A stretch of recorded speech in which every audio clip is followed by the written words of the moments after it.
Ya, saya sendiri sebenarnya fokus di dunia kerja sebenarnya. Ya mungkin dulu masih disebut bangsawan ya, bangsanya karyawan. Jadi dimana saat kita sepi jangan tinggalkan tempat kita.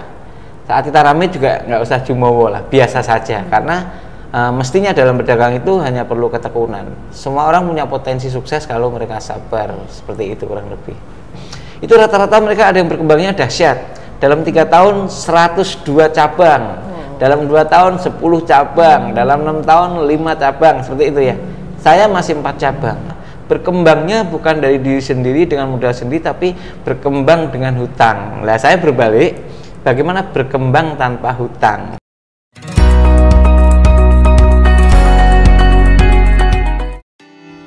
Hai Sobat Isigo TV, video Pro atau bincang-bincang profesi kali ini kita akan bahas mengenai profesi dari seorang owner di bidang kuliner. Dan usahanya ini sangat terkenal dan legendaris. Ya, siapa lagi kalau bukan ayam goreng tulang lunak Nyonya Nani, atau biasa dikenal dengan AGTL Nyonya Nani.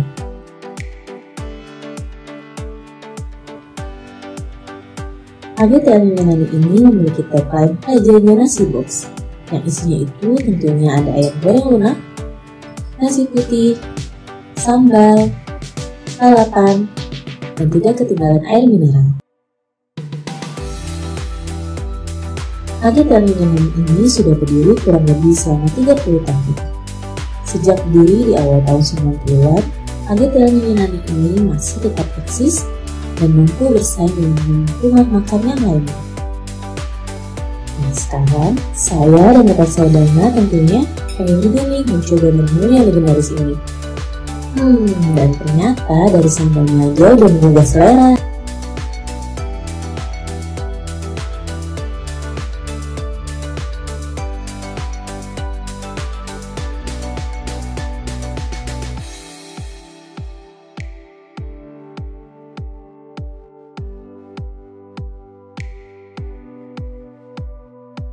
Ditambah ayamnya yang empuk banget.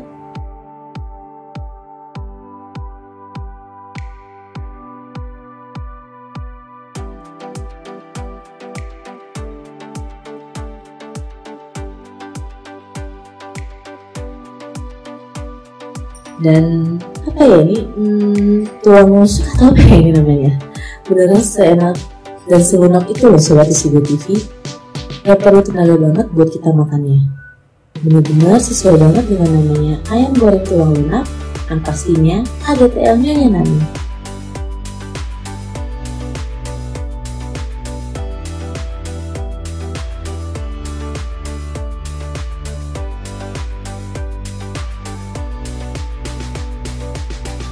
Buat yang penasaran juga ingin mencoba, bisa pesan langsung di kontak bawah ini ya. Hai Sobat Isigo TV, kembali lagi dengan saya Dini di Bincang-Bincang Profesi atau BPro. Oke, di video kali ini kita akan bahas perjalanan dari bisnis owner dari khususnya di bidang kuliner. Yang cukup kita tahu, bisnis kuliner itu sangat menjanjikan. Tapi gimana sih dalam menjalankan dalam bisnis kuliner ini? Apakah semudah yang kita bayangkan atau ada strategi khusus untuk menjalankannya? Oke, di samping saya ini sudah ada owner dari ayam goreng tulang lunak Nyonya Nani. Selamat siang Pak Cahyo. Sore ya? Sore atau siang ini? Oke Pak Cahyo, apa kabar Pak Cahyo? Alhamdulillah sehat.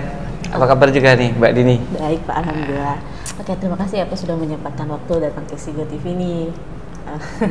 Oke, di video kali ini kan kita lagi bahas perjalanan dari seorang owner ya Pak, khususnya bidang kuliner kan. Yang kita tahu kan Pak Cahyo ini owner dari ayam goreng tulang lunak ya? Iya, betul. Oke, mungkin nanti Pak Cahyo bisa menjelaskan dikit atau tips gitu untuk kiat-kiat cara menjalankan bisnis sukses seperti apa. Oke, pertama saya ingin menjelaskan awal mulanya berdiri ayam goreng tulang lunak Nyonya Nani ini seperti apa sih Pak? AGTL Nyonya Nani ini sebenarnya didirikan oleh orang tua kami yang waktu itu karena sebagai perantau mereka selalu mencoba menambah pendapatan dengan cara membuat warung tenda. Nah, di sela-sela menjadi driver taksi beliau membuat warung tenda. Nah, secara singkat alhamdulillah 89 itu sudah mulai punya warung tenda dan ditekunin hanya jualan ayam dengan nasi uduk biasa seperti yang lain, tenda 4-5 ekor sampai subuh, kurang lebih gitulah startnya itu seperti itu. Oke, berarti sekarang sudah 30 tahun lebih ya? Ya, saya 89 sekarang hampir 25 tahun ya, dan ternyata setelah ditekunin, alhamdulillah sudah ada 4 cabang sekarang. Dari bisnis ini kan berarti bukan berdiri dari Pak Cahyo sendiri kan, memang menjalankan dari bisnis keluarga ya. Ada nggak sih Pak waktu awal mulai ini kayak seperti tantangannya dalam menjalankan usaha seperti ini? Ya, saya sendiri sebenarnya fokus di dunia kerja sebenarnya. Ya mungkin dulu masih disebut bangsawan ya, bangsanya karyawan gitu ya. Saya kebetulan di industri otomotif di Sunter, tepatnya di Astra Group situ saya 12 tahun. Melihat perkembangan usaha dari orang tua yang menurut saya ada produk yang unik yang untuk ditampilkan, kami mencoba untuk keluar dan fokus membantu untuk ayam goreng tulang lunak ini. Nah, disitulah saya start dengan membangun cabang pertama di Jalan Pondok Kelapa, dan alhamdulillah sekarang sudah ke 17 tahun ya. Nah, dari situlah kami mulai belajar bagaimana membranding usaha dengan membuat color, membuat kemasan, berteman dengan media cetak, berteman dengan media TV, yang alhamdulillah sekarang ini hampir semua TV sudah, kecuali ada satu TV berita yang belum. Media cetak lebih dari 40 media cetak yang udah ekspos kami, dari media cetak nasional maupun lokal gitu. Berarti memang sebelumnya di Astra itu sesuai bidangnya tuh kok kayak Pak Cahyo tahu bang soal promotion gitu ya. Jadi sebenarnya setelah saya dari Astra Group itu saya keluar membangun usaha itu, tapi kami tetap membangun diri untuk keterampilan atau kemampuan kami. Saya sudah kerja di perusahaan distribusi, di perusahaan ya jadi sales lah, dari 5-6 tempat itu, sehingga dari pengalaman itulah yang kita aplikasikan di warung kami. Selain dari industri yang penuh dengan SOP, di lapangan dengan dunia sales yang penuh dengan ketemu dengan customer, sehingga kami membawa itu semua untuk diterapkan di AGTL. Dan alhamdulillah secara promosi kami sudah mulai, zamannya saya kan beda dengan zaman sekarang ya. Di tahun-tahun itu ya kami ya cukup survive, semua media cetak melirik kami, semua media TV melirik kami, semua investor melirik kami. Alhamdulillah sampai sekarang belum ada investor. Karena belum mau. Belum mau ya kayak, sekarang belum berani. Oke, kan pasti nih kalau mulai menjalankan pasti ada masih kan merasa gagal, namanya langsung berjalan mulus seperti itu kan, pasti ada merasa gagal menjalankan sebuah bisnis ya. Sebenarnya dalam bisnis nggak ada yang instan gitu ya. Kalau instan nanti kalau kita bicara berdagang, kalau kita gampang semua pengen berdagang gitu ya, nanti kalau semua dagang siapa yang beli kan gitu ya. Nah, proses tentu ada. Kami dari mulai tenda, dari mulai namanya ada namanya warung khas Jogja, menjadi ayam goreng tulang lunak, menjadi AGTL, itu semua proses gitu. Sehingga kita sekarang udah rebranding menjadi bukan rebranding ya, kita punya tagline Rajanya Nasi Bok, itu semua proses. Dan saat proses itu saya selalu berpromosi, baik masih manual dengan brosur, pamflet, media cetak, media TV, sehingga kami mudah dikenal. Dan selain itu kami harus membuktikan bahwa tagline Rajanya Nasi Bok dengan kemampuan membuat 10.000 box sekali delivery itu kita buktikan gitu ya, sehingga di sanalah trustnya terbangun. Oke, berarti kan ada nggak sih setelah akan awal mulanya berdiri dari tenda seperti itu, ada nggak sih perasa, aduh kayaknya nyerah aja deh, nggak usah diterusin lagi, ada nggak sih perasaan seperti itu? Iya, jadi seorang pedagang atau pebisnis kalau zaman dulu kita atau mungkin sekarang pun masih ada, setiap buka ya nggak lancar lah, pasti ada naik turun atau mungkin nggak rame, kadang rame gitu. Nah itulah ujian seorang pedagang, dimana saat kita sepi jangan tinggalkan tempat kita, saat kita rame juga nggak usah jumowo lah, biasa saja, karena mestinya dalam berdagang itu hanya perlu ketekunan. Semua orang punya potensi sukses kalau mereka sabar, seperti itu kurang lebih. Gini Pak, kan biasanya kalau untuk saat kayak anak-anak muda sekarang nih, biasanya kan mereka entrepreneur kan, memang latar belakangnya tuh memang pendidikan mereka entrepreneur. Menurut Pak Cahyo setuju nggak sih untuk membuat usaha itu harus ada latar belakang dari pendidikan? Ya boleh setuju, boleh tidak, artinya tidak pun kayaknya ya tidak harus diiyakan ya, karena gini, ini kan pekerjaan real di depan mata yang tampak, yang sebenarnya bisa semua orang lakukan. Kalau mereka nggak punya background di situ, mereka tinggal mengasah ilmunya dan memberanikan diri untuk mencoba action gitu. Karena saya sendiri backgroundnya bukan dari kuliner, saya justru di industri otomotif yang nggak nyambung gitu ya. Nah kalau sekarang ini bisa itu bergerak ya karena kita nggak mau diem, kita mengupayakan agar itu bisa berjalan terus, ya kita ngotak-atik ngikutin zamannya lah. Apa aja kita coba ikutin seperti itu. Seperti zaman kekinian lah. Ya, kita harus pokoknya belajar lah, nggak bisa berhenti. Oke, sekarang gini, kalau untuk memulai bisnis nih, biasanya kan kita memulai bisnis nih hanya untuk, oh iya nih karena emang fashion gue nih, hobi gue, entrepreneur lah, usaha bisnis. Menurut saya kalau kita mulai bisnisnya itu tapi karena hanya ada modal dan juga emang ada kebutuhan pasar yang memang kesempatan targetnya itu kira-kira gimana? Memang benar bahwa ada survei mana yang akan kita jual gitu ya. Tapi kalau kita bicara ada modal, bahkan nyaris kita dulu tidak bermodal besar. Tenda pada tahun 89 itu yang hanya 3 meter mungkin nggak terlalu besar. Tapi bagi seorang driver taksi seperti bapak saya itu menjadi lumayan besar ya. Nah, kalau kita bicara modal, kita harus jujur bahwa kita sudah dimodalin Allah ini nilainya tak terhingga. Gitu. Kalau kita bicara modal baru kita mau usaha, nggak akan pernah jadi. Bayangkan kalau kita punya satu ruas ini, kita kecelakaan di sebuah industri, nilai kita asuransinya udah puluhan juta gitu. Nah, Allah sudah kasih modal kita miliaran ini, bahkan unlimited ya. Umpama kita dipotong lidahnya dikasih 1 miliar kan nggak mau ya. Nah, itu modalnya udah berapa? Jadi faktornya adalah bagaimana kita berani memulai, karena dengan memulai itu nanti di tengah jalan banyak sandungan-sandungan yang itu menjadi ilmu kita gitu, mengantisipasi oh sandungan ini berarti jawabannya seperti ini, seperti itu. Tapi memang harus punya keberanian lah ya. Betul. Karena juga tertarik nih soalnya, tapi kadang kan kita nih kayak harus takut rugi duluan, pasti mikirnya ada kesempatan apa-apa. Iya, setuju. Jadi dalam bisnis hanya ada 2, untung atau rugi. Kalau kita takut rugi, kita tidak pernah tahu untung, sukses atau berhasil. Kalau kita nggak takut gagal, kita nggak akan pernah tahu yang namanya berhasil. Nah, caranya gimana? Mulailah memulai dan nanti kita nikmati aja perjalanannya, insya Allah sampai. Karena saat saya membuka cabang awal itu berdarah-darah juga. Satu potong ayam itu sampai jam 12 malam. Kita tungguin customer sampai jam 12 malam, cuma 1 potong loh, bukan 1 ekor. Kalau 1 ekor oke lah, menarik ya.